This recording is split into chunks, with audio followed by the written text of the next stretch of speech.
Hello and welcome to Ghost of Britain YouTube channel. My name is Lee Steer, the founder of Paranormal magazine, and we are currently live on Ghost of Britain. We are live on paranormalmagazine.com, paranormaldatabase.com, Viso, Broadband TV, and Get Scared TV. And with me on this episode, I have Dustin Pari. Would you like to just briefly introduce yourself, sir, and just tell people what you're about? Sure, man. It's Dustin Pari, and been on. Well, I'm on Ghost Hunters again. I was on Ghost Hunters International. Been checking out the paranormal since I was a kid, and do motivational speaking and Christian lectures, a little bit of everything, man. It sounds fun, dude. So, what actually got you first started in the paranormal field? What sparked your flame, so to speak? This all started for me, man, when I was just around about 9 years old or so, and I'd seen what we would classify as a shadow figure today. It was just there in the doorway of my bedroom where I grew up, and other people were up and awake, and the lights were on in the hallway, and this thing was completely freestanding, but a backlit shadow just being there. It was very strange. I lived there for many years after and never saw it again, but that was what got me started. Nice one. So, what's your current stance now? Are you a believer, skeptic, open-minded? What do you class yourself as? Well, man, I've definitely seen enough over the years of doing this to know that the spirit world is real and there are things going around there. As to say that we have all the answers, I don't think we'll ever have all the answers, So I think it is good to be skeptical and to ask questions, as long as people are being respectful. I don't like when people get kind of hateful and angry. It just there's things out there, man. I've seen it. Yeah, I do respect that. I think no matter what views people have, I think the main thing that everyone needs to have is respect. I'm actually a skeptic myself, but I'm a respectful one. I respect people's opinions, and I don't judge people. I actually do generally believe that people are experiencing some sorts of unexplained activity, but for me, I am not saying that's a spirit, if that makes sense. Well, that's the end of this interview. It's been a lot of fun. No, but yeah, I am a respectful skeptic. So have you actually come across them who actually try to just batter you, so to speak? Yeah, I've had it's weird though. I mean, because it's not one of those things that these things happen every time you go out, but in all the times I've done it, I have had physical interaction a couple of times with them, where one time I was over in Leap Castle in Ireland. I had something that literally pushed me down to the ground there, and that was the most convincing moment for me. I was like, oh, there's something that just leveled me here. So that really changed the way I looked at this field altogether.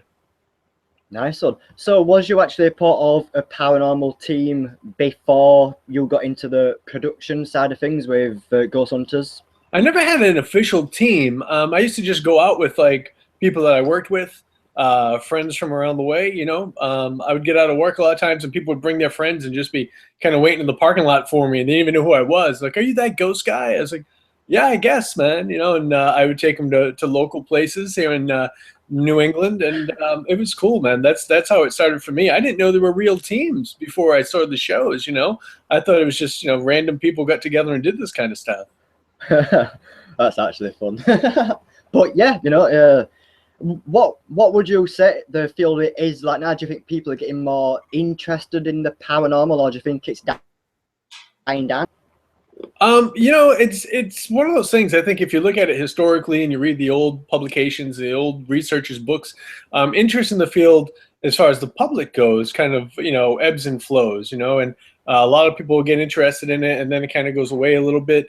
Obviously, around October, around Halloween time, everyone's interested in it. So a lot of people, kind of get into it then. But overall, I think that the shows have made it at least where people who have had experiences or have had questions can at least feel more comfortable to talk about it now, which is a good thing. Yeah. So what type of equipment did you actually find yourself using the most, and what are you most fond of using equipment wise? For me, it's a real spiritual thing, so I don't like to use a ton of equipment while we're out there. But that being said, I don't have any medium or psychic abilities or anything, so I do like to have at least a voice recorder there to try to document anything that may speak. A simple video camera to document anything that may show up. But I don't like to sit there with a ton of gadgetry and a bunch of light up things, and I just kind of want to be alive in the moment. For me, it's more of a personal experience and more of a spiritual quest. But for the shows and when you're doing things for people in their homes, they want to see, they want to hear things. So obviously you need to make some recording effort. Yeah. So what's been the most convincing thing for you then within the time what you've been doing, what you are doing, like for evidence-wise? What's been the most convincing, compelling piece of evidence? I'd have to say when we were down in St. Augustine Lighthouse down in Florida, we had seen a woman. We had heard a woman's voice first in this top of the lighthouse, and then we actually saw the image of a woman appear there and pace back and forth. And we have video, and you see this gray image moving back and forth up there. And I really like that because the nice thing with the lighthouse is you have one way up and down, so nobody was playing any tricks and nobody was up to anything. It was there and it was real, and it was the first time I had seen anything since I was a child. So I was really into that, and it's still one of my favorite places, one of my favorite pieces of evidence. Nice one. So what about most frightening experience to date? What would you say that is? You know what? For me personally, I don't like going to the old jails and the old hospitals. I hate walking by all those open doors. Like, they just kind of creep me out. But when we were in Castle Huska out in the old Czech Republic, out in the woods there, we had come across this shadowy, dark figure up in the attic space, and it let out like a growling type sound. I threw a stone at it just to see, because I couldn't really see it very well, and I thought maybe it's an animal, something I'm unfamiliar with. And and I just, as a joke, like joking around, I'm like, "Oh, can you throw it back?" Because I always hear people say that. I've never seen it happen, and the damn thing happened that one time. And even our cameraman got freaked out. And when Barry came up there, he turned the UV light on it, and it moved from right to left, Nice. to back. And it went through the glass window. It didn't break the glass, but all the birds that were in the tree outside all flew off. So it interacted in the environment. So that was one of the creepiest, strangest things. That sounds very interesting. It sounds good. So, what would you say is the difference between a production, like when you're doing the Ghost Hunters International and etc., to like a normal investigation where you don't have the big cameras about? Like, what would you say is the main difference for you? For me, it's I think the pacing of it's a little different. Like when I go, with just my friends or something, like we're supposed to go to a place in another week or two here. It's just like 2 or 3 people, and there's not a ton of equipment. Each one of us may bring 1 or 2 recorders, and that's it. And we kind of have the whole place to ourselves. We don't need to worry about rotating people in and out. So it does make it easier like that, because it's just such a smaller number of people. So that's always good. I think, the production team we work with, they've been kind of trained by us for so long that they know to stay out of the way. They know to stay quiet. But the nice thing about production is there's always a table that's set up filled with food. So that's something you don't get on your own. Like a privilege. But yeah, so when it comes to equipment and stuff like that, would you say that the equipment is getting better as time goes along, or would you say that we're keeping it at the same level where it's like it's the same piece of equipment but just rebranded? Like, what would you say? Yeah, I kind of feel that a lot of the equipment now, we're just combining things that we already have. It's like, okay, this now can tell you the temperature, and it'll tell you EMF readings, and it'll record audio. It's like there's so many all-in-one devices, where for me, I kind of like more simpler devices. But one thing that I think we should continue to research and to work further in is developing the full spectrum technology. As we're changing these cameras to look further into the specifically the UV end of the spectrum. I think by using low-level like orange and red lighting, which is what I like to use with the UV cameras, we're getting a lot better results. So I would like to see more development into trying to get into different layers of light, rather than more things with bells and whistles that just light up every time something changes. It's an interesting theory, isn't it? Like the the full spectrum because, you know, it's a theory that spirits lurk in these spectrums, and we are only designed to see a certain wavelength, and we cannot see we can't see infrared, and we can't see ultraviolet, and that's what these cameras basically pick up on, rays that we can't see. And it is an interesting theory because, you know, who knows if ghosts are there, maybe they do have, and they do get seen in different spectrums of light. So yeah, I actually respect that, and I think people do need to use full spectrum cameras because you do tend to get more images. I noticed, like, there's a lot more publications of teams where they go out with a full spectrum camera and they capture like a shadow of some sort. So what kind of evidence have you actually got then from a full spectrum camera? With the you know, the first time that we used full spectrum video, I was with the international team and we were in Wicklow jail and in Ireland, and we had these cameras set up, and for the first time we started to get these little, you know, balls of light that were starting to appear in the UV end of the field, and then they would kind of fall apart, and we had to work, you know, further with the cameras to develop them to see further into that end of the spectrum. But one of the things that I thought was really important was making sure you're using the right type of light with this. You know, if you're blasting IR light everywhere and you're trying to look into the UV end, we're not really getting what we want. No. So I find by using the UV lights and I really like the low red and orange lights, which really seem to make the environment almost more conducive to these things being seen and coming forward. But I remember being down in Australia, taking some photos with Barry, and seeing the image of a boy standing there in the field. We were in Argentina at the old it was like a hospital or something on the water, but it's where they believed, you know, the conspiracy theorists that think that Hitler escaped. That's where it was a hotel. Excuse me, it was a hotel. They think that's maybe where he was, and there was an image of someone sitting on a bed there that you can only see with the UV. So I think that is really cool, and I love the UV technology. I can't fault it. Yeah, you know, if I were to see something like that, that would be pretty amazing. But at this point, I've not actually experienced that, sadly. But who knows? Maybe in the future, if I keep on trying, keep on experimenting, I might find a piece of evidence what might convince me of an afterlife. Yeah. So when it comes to your investigations and such, how do you know if something is paranormal? Like, how do you try to find rational explanations for stuff as it happens, and then have like a checklist or something like that to like actually say, yeah, we know that there was no one there at that precise time when doing like EVPs and etc. Like, do you have controlled environments is what I'm saying? Yeah, I mean, especially with the show, we try to make sure that we only have, you know, certain people in an area at a certain time, so that the audio isn't bleeding over from one person being in the next room. We try to make sure, you know, people are isolated as much as possible. I also think it's important, if you're just going to set up a recorder and leave it somewhere, make sure that recorder is visually accessible, you know, using one of the DVR cameras or something. So this way you can go back and say, oh, I hear a voice here, and then, oh, I see somebody walk by the hallway, so it's no good. But I think trying to recreate things is very important, especially when it comes to drafts and doors and those kind of things. Like, you want to see like what the vacuum effects are. For me, actually, my original degree was in television production and radio production. So I try to look for lighting anomalies and things, like try to see what could be, you know, reflecting that could be causing certain things that people experience. I think that if you're going to be out there and trying to document things, you have to be trying to look to disprove things as well. Because if not, you know, your evidence really isn't going to hold up very well.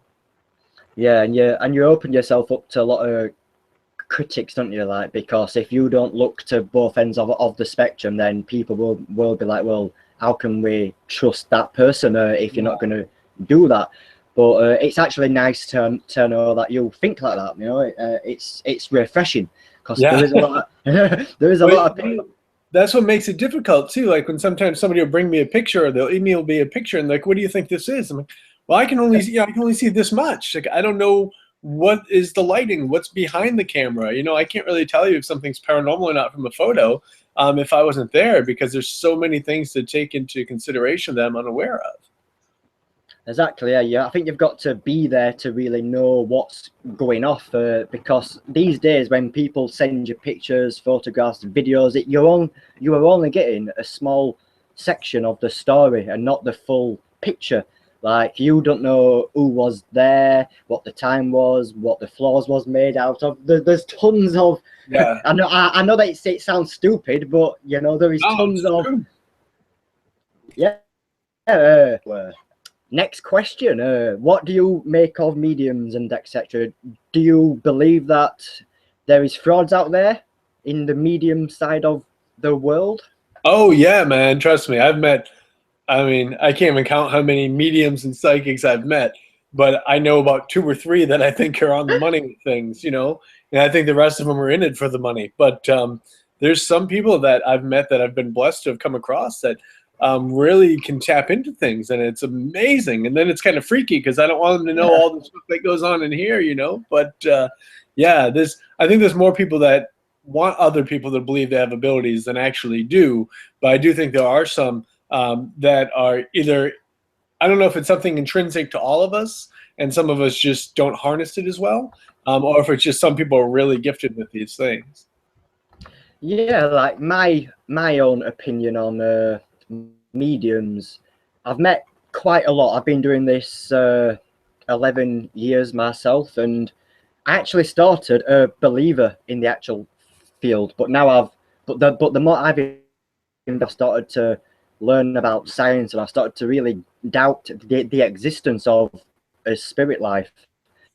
And but with mediums, I've probably met a lot, and there's only been 2 what I can think of what has like made me go, how did you know that? Because it's just information what I don't know how. They got a name, what meant something, and they actually got how they passed over, and it's not a simple passing. It's not something which you can just say. It's not a common passing. It's not like, oh, they had an art. It was something which is unusual, which you don't see much. Yeah.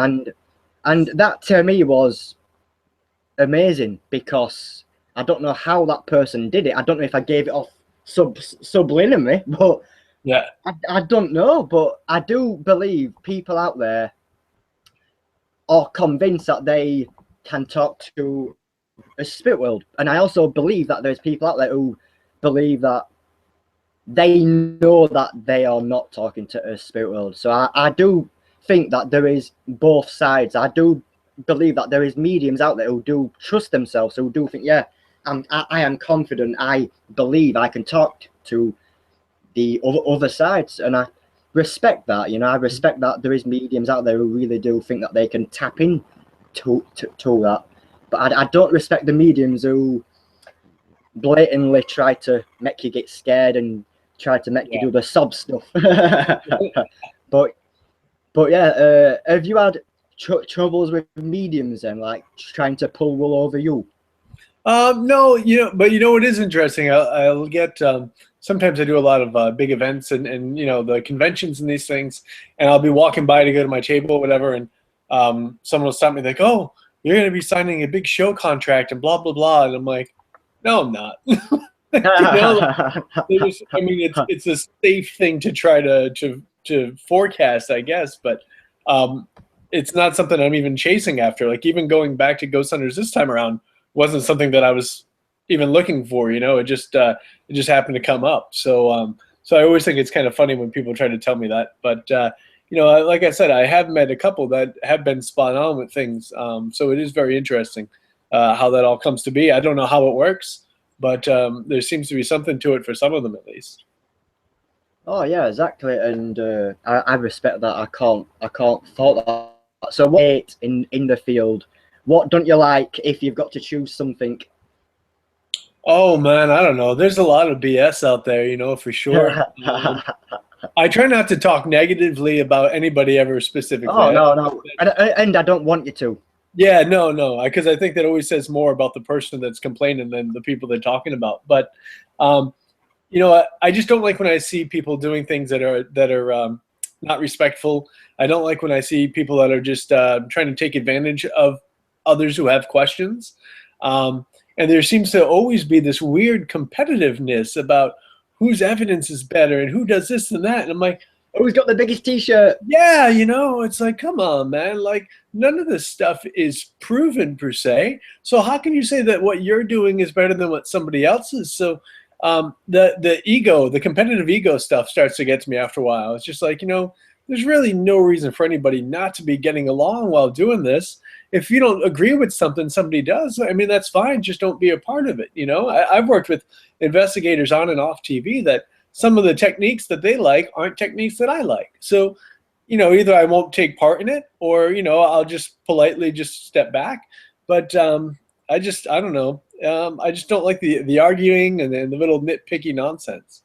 There's no point arguing. You know, I think it's healthy to put your point across, but there's the reason for actually trying to win.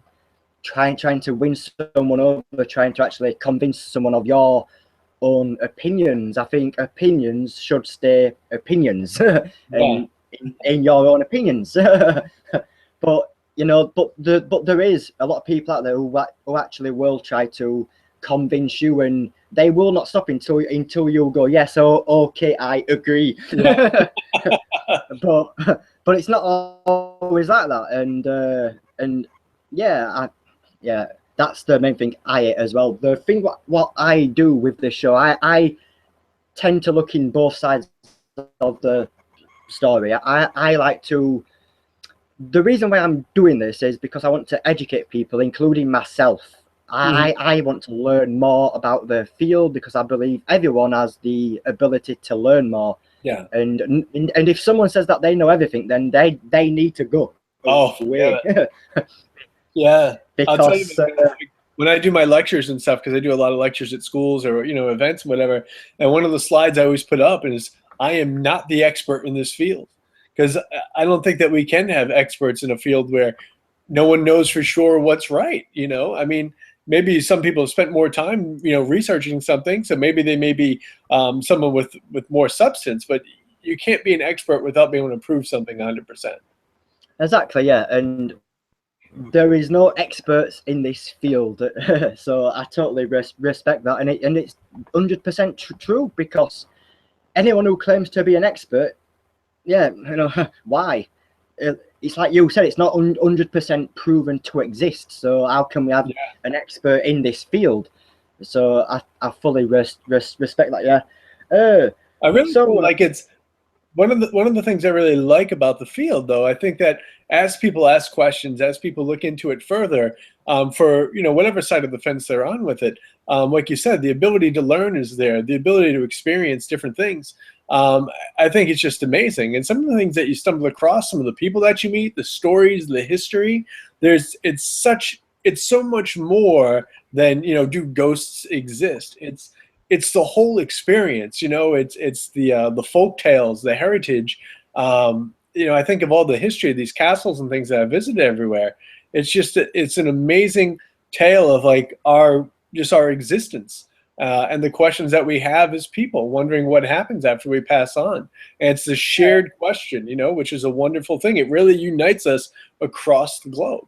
Yeah. I think that's one of the things what I don't like when I get asked, why do I do what I do? Because I'm a skeptic, and I'm like, what do you mean, why? You know, it's something I'm interested in. I don't need to actually believe it's there. You know, I'm just interested in the history. I'm interested in people's exiting, what can be causing it. I'm also interested in actually the things that I can't explain, which I have come across. I have come across quite a lot of stuff which I cannot find a rational explanation for. And for me, that's interesting, but I'm not willing to actually say that that is something which a ghost has done. The most thing what I've said is that is paranormal activity. An understanding of what that means, in my opinion, is just something which I can't explain. I class that as paranormal activity. Does that make sense? Oh yeah, complete paranormal. Just by definition, it's not normally what would happen. It doesn't mean it's a spirit that made it happen. It could be environmental conditions we're not aware of. There's so many things with like levels of sound that are inaudible to us, and like like infrasound, very low level sound that actually causes cooling effects that pool in hallways and low, like basements. And a lot of times like people are like, oh, I was in the basement, I get this cold chill. It's like, could have been infrasound, you know. These are the things that like animals will respond to, but we can't pick up on it. Just like we talk about the visual side of field we can't see, there's an audible side of the field that we can't hear, both high and low frequencies that cause different things. So yeah, man, just paranormal by definition doesn't mean it has to be a spirit. Exactly, man. Exactly. So Frank's boxes. Slightly moving on. What do you make of Frank's boxes or ghost boxes, etc.? I've got. I don't really care for the word generators too much. I've seen The them. obelisk. Yeah, I kind of feel like you ask a leading question, and then it says a word, and then you try to make that fit your situation. And to me, that doesn't work. If people are doing it to entertain themselves, I guess it's okay. But if you're trying to prove, existence and spirit connection, I think it's kind of a reach. As far as like the radio devices go, I have an old AM FM radio that I use, and I've had it for many years. And I just feel like it's the way you use it that comes across. Like the way I do it is I ask specific questions, and I ask it to say a specific 1 or 2 words. And if it doesn't answer one of those 2 words, then I just throw it out. If it does, if I try not to ever ask for numbers, or I mean, you do want names, but if I get a name, I ask it to repeat it at least once or twice more. So I'm not just, scanning through and there's, a baseball game or a football game on, and I'm like, oh, it's, some guy's name, a jersey number. Like, you can't take with that and run with it and say it's spirit activity. But I think it's important to ask specific questions. Can you say hello? Can you say goodbye? Can you tell me the name of this building? And then ask it 2 or 3 times, Don't just take it once and run with it and make everybody think that there's a spirit there if there's not. When I do, I do the investigations, and I know that people will pay money to come to these things, and I'm honored to be there and to be a part of it. And all I can promise is a good exchange, a personal experience. Like, I'll do my best to entertain you and have a good time. We'll have some laughs, but I can't tell you that a spirit's going to choose to interact with us, And so that's all I can do, and that's what I do. That's it. You've actually made me think of a next question now. By ghost hunts investigations, as in ones that people pay for to, for to actually go there and for to experience something. What do you think drives them there? Do you think it's a mixture of things, or do you think there's do you think they go expecting something and then walk away disappointed a lot, or what do you find happen mainly on ghost hunts? It's definitely a mixed bag. You get some people that'll believe anything, and they want to believe anything, which, I mean, depending on what they're looking for. If you're looking to be entertained, grand. If you're looking for something to make you feel better because you lost a loved one, that can be okay too. But if you're looking for spirit activity for the sake of research, well, then you got to be a little more discerning, And I think sometimes people come and they're expecting something to happen, and they need to understand that what you see, especially on the television shows, is a highlight reel. We'll stay there a couple of nights, and sometimes nothing happens, and that's just the way it is. So you walk into a guest investigation type scenario, and you're expecting to have spirit activity that night. You just can't guarantee it. I always tell people, if somebody is making the spirits do things on command, they're probably faking it, because it just doesn't work that way, I know, 11 years, and if I see direct responses literally straight after, constantly all the way through a show, I would be like, I'm turning this show off. Right? Because I just know that it's fooling me. It's so funny that I was filming for this last season of Ghost Hunters, and I was using the REM pod in this one area, and I had this guy I'd never investigated before, and I'm kind of showing him the ropes, and he's asking questions, and the thing's going off, and it keeps going off, and I'm like, wait a second, this never does this, and I'm like kind of freaked out by it because it never works that way. But I mean, it kind of goes to say, like, especially when I would do the international show, and they're like, oh, come to check out this castle, and they tell me a story about seeing an image of a woman twice over 30 years. and then they expect me to see it in the 2-3 nights I'm there. I'm like, well, I can't say it's not haunted by a spirit. I've only been here 2 or 3 nights, you know, but I feel like the spirit world, depending on what you're dealing with, interacts when it wants to, you know, and there's only so much you can do. So I just, if I'm doing an event type investigation with fans of the paranormal or people that are curious about it, I just try to give them the best experience possible, you know, as far as what I can do, and tell some stories, you know, have some laughs, and just have a good time with it, and just teach people to be respectful, but not expecting a hell of a lot, because 9 times out of 10, you're not going to get anything.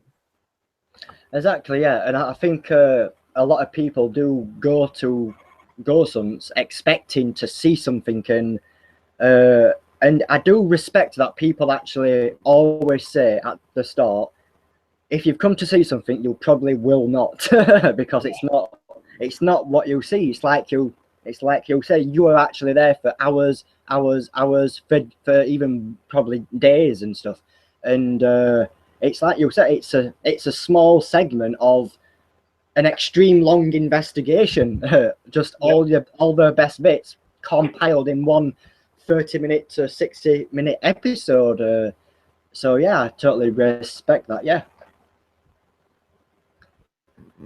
So then, moving on yet again, what future projects have you got on the go then, other than your Ghost Hunters International? Have you got anything in the pipeline? Well, the international show's been out of the water for a while, but back on the original Ghost Hunters show.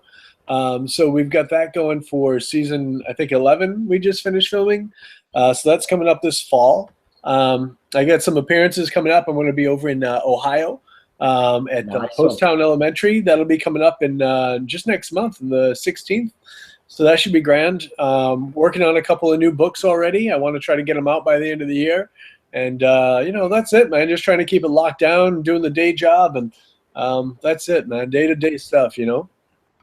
That's it. Day-to-day stuff. Actually, we'll talk about your book, what you published. I think you present to everybody. So would you just like to briefly explain what people are seeing on their screens? Yeah, that's my newest book, And the Devil Shivered, and that covers a whole year in my life, and it talks a little bit about behind the scenes things, a little bit about traveling, filming the show, and it was really important to me to put together. And I think there's a lot of motivational things in there that people will find that, you know, people think you're on TV and they think that everything's handed to you and everything's easy. I want them to see that the same struggles and hustle that they have to go through in their life are the same things I do. But I really believe that moving yourself forward and being positive and focusing on the better side of things, that you can live a very good life, and you can really kind of extend yourself to do more than you ever thought possible. Yep. So would you say that people think that you are rich then because of the TV show? Yes, there's some very misinformed people out there. I definitely. And that's not the case. No, sir. I work the day job every day, and then I film the TV show using my vacation time, and then most weekends I can be found traveling and doing lectures, and you know, I constantly staying busy. That sounds good. Have you got any other books about then what people can find?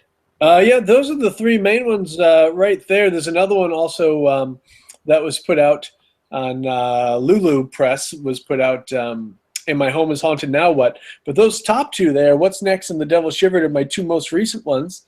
And What's Next I really enjoyed. I wrote that only while flying. So everyone starts out with, I'm on flight so-and-so, going here, doing this. And that book, What's Next, was written to motivate people to find out what's next in their life. Because a lot of times I think we become kind of complacent, and we kind of get stuck in routines, and we don't like where we are, we don't like what we're doing, but we're afraid to change it. We don't know what to do to move forward, to do anything different. So I think it's really interesting. I think that's like, that sounds like something like the Illuminati. I can't talk about that. Let's not then. Would you like to briefly explain what I'm on now? Oh yeah, this is my my regular paranormal website here. I need to update my events page. I'm way behind, but I have a bunch of new events coming up for 2016 I need to put on there. But yeah, I try to, update my writings here and there where I can. I try to just let people know where they can see me, where they can interact with me and such. But I have a good time, kind of traveling around. I spend most of my time on Twitter, trying to interact with people, trying to help them, inspire them to live more positive lives. And so I'm really thankful for those opportunities that have come forward because of the shows. Yeah, that's actually good. So with your TV show types of things, would you say that you've learned a lot through the actual experience? Oh yeah, man, for sure. I'm just the travel end of it was really cool. Like I got to go to so many different places and meet so many different people, but the connections that you make along the way, the friends that you find along the way, you end up interacting with people, just like you and I are now, half a world away, and there's no other way that this would ever come to be. So it's really been a blessing, and just to have that little platform that I have to try to help other people is very important to me. And that's what I enjoy doing the best. Yeah, that sounds respectful, and it's nice of you to actually help other people, because at the end of the day, we are all in it for the same reason. We all do want to find out if there is life after death, but in your case, in your mind that there is life after death, don't you? Yeah, man. I just feel like we're all going through this human experience together. We all have very similar struggles. We all have very similar pain. We all have hurdles and things we need to get over. And I just feel like we should spend more time like going through it together and helping each other out instead of like climbing on people and stepping on people just to try to get like that much ahead of them. It just doesn't make any sense to me. So I try to focus on doing that. Nice one. Would you actually encourage people to actually get more involved in the paranormal field, like to actually start teams and etc.? Like if you've got an interest in it, would you actually encourage people to actually try to explore it? Yeah, as long as they're doing it in a respectful and a safe way. You don't need to get yourself a big team. You don't need to spend a lot of money on equipment. But I always tell people, make sure they go to places that are that are safe. They're not trespassing. They're not causing any harm. Do not trespass, people. Yeah, no, it's all bad news, So if you're really interested in it, I think it's most important to start by reading. Read some of the old researchers' books and everything, and check out historical sites. A lot of them offer tours, and it's a nice way to help preserve a lot of these historical monuments, and to be granted access in a legal way, which is really important. Yeah, because you can't actually get in a lot of trouble if you trespass. You can get in a lot of trouble with the law for breaking and entering and right time. So and a lot of them, a lot of them are locked up just because they're unsafe. A lot of them just are safety hazards. I remember when we filmed in the Philippines, the first night we got there, we spent most of the night putting boards down on the floor, covering up big holes and everything, so that when we're walking around there, we wouldn't fall through. And a lot of people go into these old buildings at night, and they're not looking for these things, and they're in a heightened state. A lot of them are afraid or they're excited, and you're not looking for pitfalls and things like that. So we don't want to see anybody get hurt either. Exactly. I think you've got to thoroughly look at a venue when you are choosing to do a ghost hunt. So if you are actually organizing it, I think it's important, like you say, to actually get proper permission from the person who looks after the property or the landlord or etc. And then to actually do like a risk assessment, to actually walk around to know where you can and can't go. Because I've been in similar situations where you're walking and there's drops and stuff like that. And my tip would be to have sticks like somewhat red and somewhat orange or something like that. And the sticks actually resemble red, means do not go there. So you stay away from that specific area. Would you have any tips? Yeah, I mean, a lot of times if we are going to do something at night and it's a place that does have some dangerous areas, we do use a lot of the glow sticks and put those out there and kind of put them where the areas are so people know, like, don't walk over here, you could fall over here, the stairways, things like that. I think one of the biggest, misconceptions of the whole thing is that it's going to be done at night anyway. The spirit world, from my experience, is alive and around us at all times. So the idea that you got to wait until midnight or 3 a.m. it's just very nonsensical. It's actually true. The statistically, most ghost sightings, most pictures, most videos are actually captured through the daytime. It's not through the nighttime. So it would make sense to do it through the day. But I do understand why people do it at night, because there's less noise pollution, there's less interactions in there. But I do respect what you say. Ghosts will be about no matter what time of day. Right. But statistically, they should be more dominant through the daytime because it's the most active period now. If that makes sense. I think it's because most of us are, up and around. So that's when we're noticing these things, Most people are asleep at midnight or 2, 3 in the morning. So we're not normal people, at least, unlike myself. Most people are sleeping, so they're not documenting these things or noticing them, But noise pollution, things like that. So there are some reasons to do it at night. But as I'm getting older, too, I like to go to bed at a reasonable hour. So daytime and things are great. And what time's that?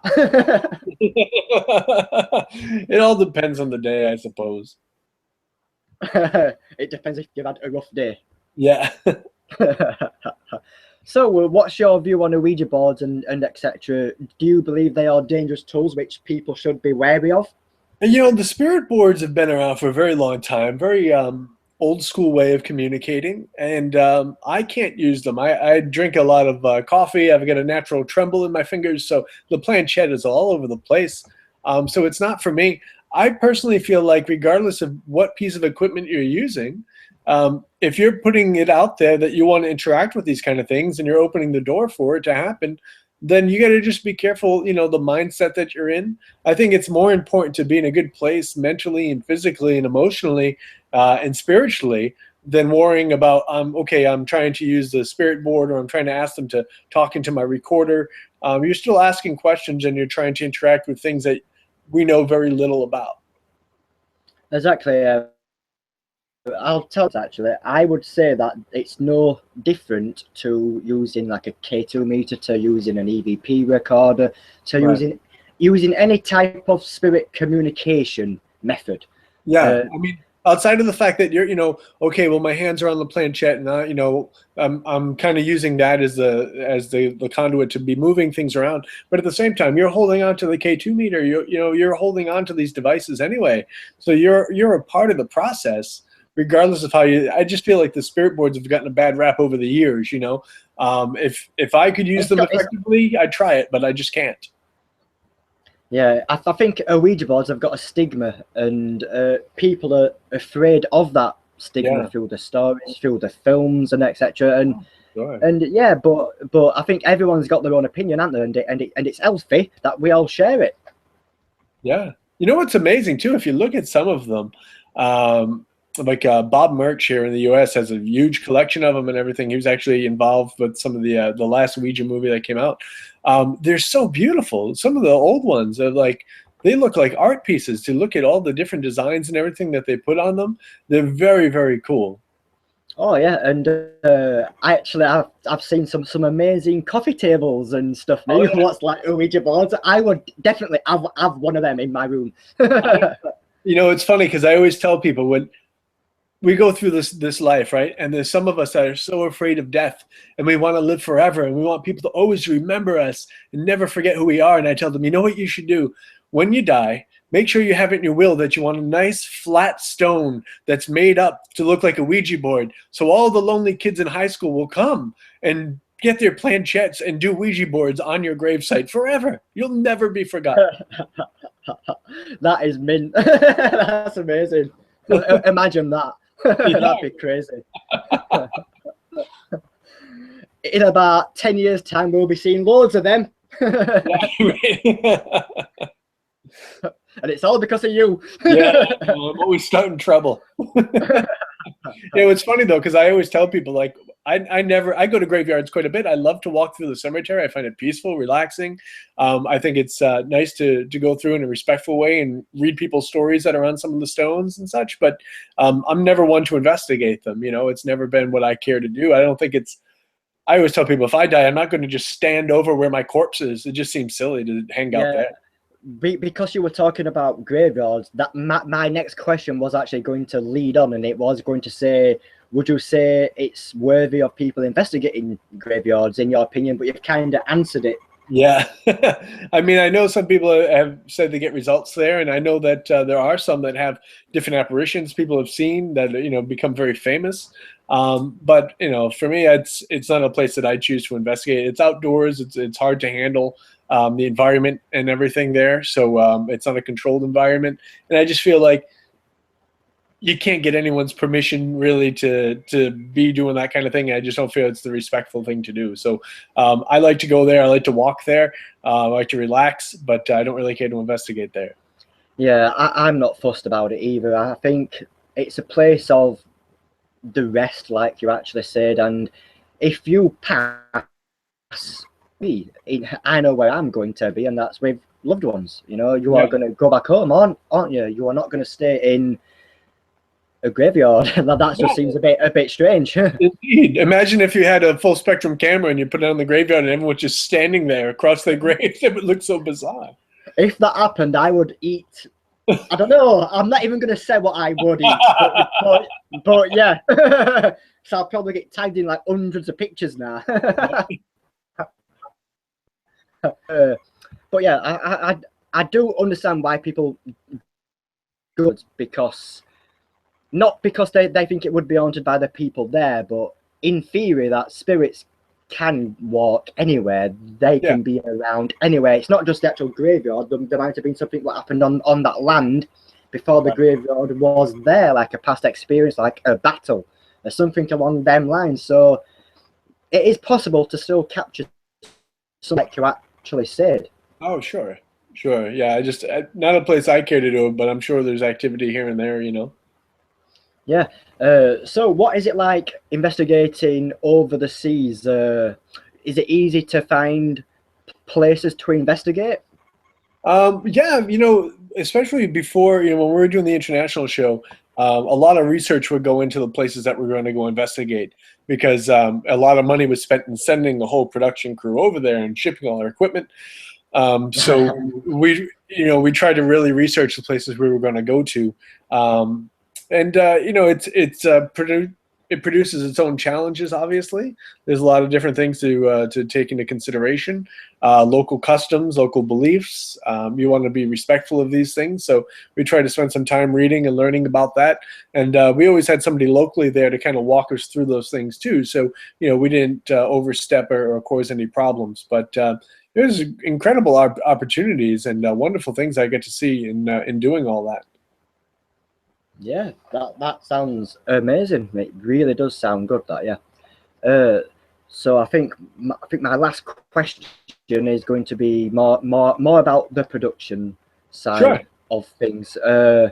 So what is it like working with the actual team? What you've got, the actual full team?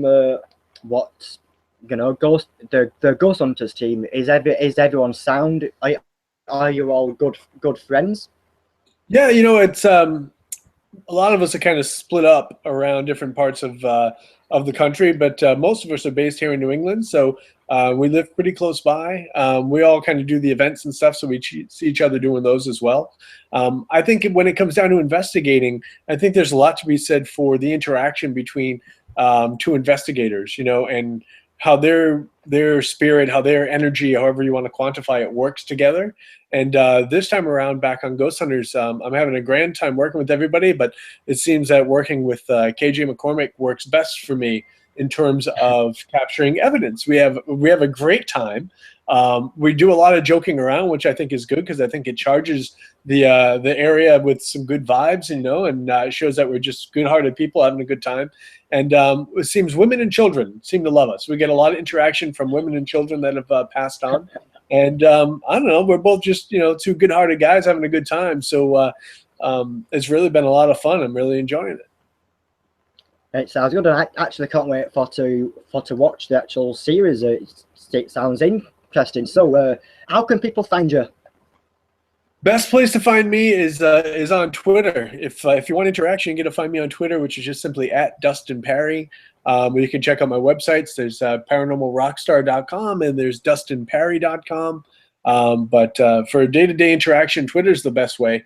I try to get on there a couple of times at least and fire messages back and forth. I can't hit everybody all the time, but I do my best to get in touch with everyone when I can. And then obviously, like I appreciate you putting up the book link there on Amazon. If you can check out And the Devil Shivered or What's Next, I think those are two books that are really helpful for a lot of people. Yep, that will be also in the description of the show, ladies and gents. So if you want to go and check out that book, then click the description and click the link in the description. I'd like to thank everybody for watching on Ghosts of Britain YouTube. I'd like to thank everyone watching on Paranormal Magazine, Broadband TV, Viso, Get Scared TV, and also I'd like to course for coming on the show, sir. Yeah, my pleasure, Lee. Thanks for having me, man. It's no problem. So it's a good night from me, everybody. I'll see you soon.